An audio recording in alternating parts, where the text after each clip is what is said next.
Karimnagar municipal కార్పొరేషన్లో 28వ డివిజన్గా BRS party అభ్యర్థిగా గంగుల కమలాకర్ గారి ఆశీస్సులతో ఎడ్లాషో గారి అండదండలతో ఆశీస్సులతో బీఆర్ఎస్ అభ్యర్థిగా పోటీ చేస్తున్న కరీంనగర్లో మన ఎమ్మెల్యే గారు కమలాకర్ అన్న గారు లాంఛనంగా కాళికామాత్ లక్ష్మీ గణపతి టెంపుల్ నుండి లాంఛనంగా ప్రారంభం జరిగింది.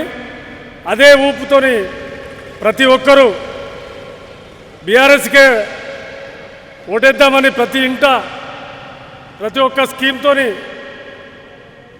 ఈ పార్టీ అభ్యర్థిగా బలపరిచి గెలిపిస్తానని ప్రతి ఒక్కరు చెప్తున్నారు. దయచేసి మీ అందరికీ ఒక్కటే చెప్తున్నా, బీఆర్ఎస్ పార్టీ తరఫున కుర్ర తిరుపతి అని నేను పోటీ చేస్తున్నా. అందరూ ఇంటింటికి సహకరించి నన్ను గెలిపించాలని అందరి మనస్ఫూర్తిగా కోరుకుంటున్నా. గత 2 సంవత్సరాలుగా కాంగ్రెస్ పార్టీ అధికారంలో వచ్చినాక తట్టెడు మొరం పోసే పరిస్థితి లేదు.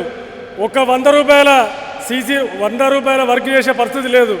ఏమున్నా ఫోటోలకు పోజులు ఇచ్చుడు, మీడియాకు పోజులు ఇచ్చుడు, మొత్తం ఉన్నది లేనిది ఉన్నట్టు చేసుడు.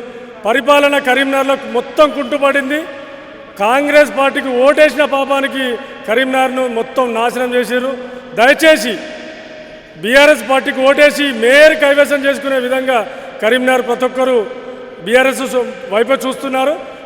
బీఆర్ఎస్ పార్టీ మేయర్ అభ్యర్థి కంపల్సరీ మా బీఆర్ఎస్ పార్టీ నుంచే గెలుస్తాడు.